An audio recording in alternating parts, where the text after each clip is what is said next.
দেশের যে কোনো একটা ভালো ডাক্তারের কাছে গেলে পারে সেখানে আমরা দাবি করেছিলাম আমাদেরকে 1500 টাকা চিকিৎসা ভাতা দিতে হবে। আর সেই সাথে আমাদের যারা সহায়ক স্টাফ, যারা তৃতীয় চতুর্থ শ্রেণীর কর্মচারী হিসাবে আমাদেরকে নিরন্তরভাবে প্রতিষ্ঠান পরিচালনায় অনবদ্য অবদান রেখে চলেছেন, আমাদের সেই সমস্ত সহকর্মীদের জন্য আমরা 75% উৎসব বোনাসের জন্য আমরা দাবি করি। সেখানে দাবি করার পর নতুন শিক্ষা সচিব রেহেনা পারভিন এসে বললেন যে 10ই অক্টোবরের আগেই আমরা ইনশাআল্লাহ শিক্ষকদেরকে একটি সুখবর দিতে সক্ষম হব। আমরা সেই লক্ষ্য সামনে নিয়ে কাজ করে যাচ্ছি। কিন্তু দুঃখ এবং পরিতাপের বিষয়, আমরা দেখলাম 10 তারিখ চলে গেল, 11 চলে গেল, 12 তারিখেও কোনো এরকমের সুস্পষ্ট ঘোষণা আসলো না। তারা বিভিন্ন চিঠি চালাচালি, বিভিন্ন ইতিমধ্যে আরেকটা শুভঙ্করের ফাঁকি, আরেকটি অভাবনাকর একটি ঘটনা ঘটলো।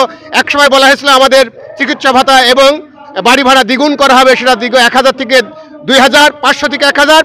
সেটা অত্যন্ত কলঙ্কজনক এবং নিন্দনীয় বিষয় ছিল। 1000 থেকে 1500 করা হয়েছে। আমরা এটাকে ধিক্কার জানাই।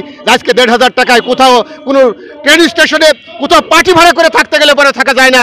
এই সমস্ত এই 3 দফা ন্যায্য শিক্ষকদের প্রাণের দাবিকে মাঠে নিয়ে আমরা সকল দল ধর্ম বর্ণের ঊর্ধ্বে উঠে হরিয়াকুণ্ডুর শিক্ষক সমাজ, স্কুল, কলেজ, মাদ্রাসার শত শত শিক্ষক তাদের অধিকারের জন্য রাস্তায় নেমেছে। আমরা আশা করব 24 ঘন্টার মধ্যে, বিশেষ করে আজকে অফিসারের মধ্যে আমাদেরকে সুস্পষ্টভাবে প্রজ্ঞাপন দিয়ে এই 3 দফা দাবি আদায় করবে।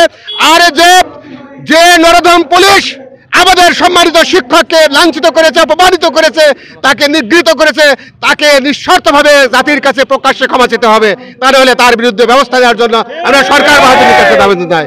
উপস্থিতি আপনারা জানেন যে গত 12ই অক্টোবর ঢাকা জাতীয় প্রেস ক্লাবের সামনে সারা বাংলাদেশের শিক্ষক সমাজ যখন তাদের ন্যায্য দাবি 3 দফা দাবি আদায়ের লক্ষ্যে সমবেত হয়েছিল, তখন সরকারের পেটুয়া পুলিশ বাহিনী আমাদের শিক্ষকদের সুনিয়ন্ত্রিত যে শান্তিপূর্ণ সমাবেশ ছিল সেই সমাবেশের উপরে নৃশংসভাবে আক্রমণ চালিয়েছিল। আক্রমণ চালিয়ে আমাদের শিক্ষক সমাজের অনেক শিক্ষককে লাঞ্ছিত করেছে, অপমানিত করেছে, আহত করেছে। তারই প্রতিবাদে আমাদের আজকের এই মানববন্ধন। গত 12ই অক্টোবর ঢাকার প্রেস ক্লাবের শান্তিপূর্ণ শিক্ষকদের ন্যায্য দাবির নিয়ে যে মানববন্ধন যে আলোচনা হয়েছিল, সেখানে এই বাংলাদেশের এই বর্তমান পুলিশের ন্যাক্কারজনক যে ঘটনা, শিক্ষকদের গায়ে হাত তুলে তাকে রক্তাক্ত করেছে, তার প্রতিবাদেই আমাদের আজকের এই প্রতিবাদ সভা। আমাদের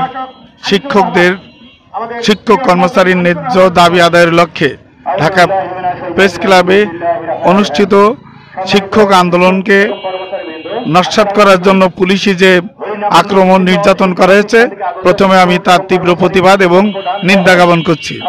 আমরা শিক্ষক, আমরা আমাদের ক্লাসে থাকতে চাই।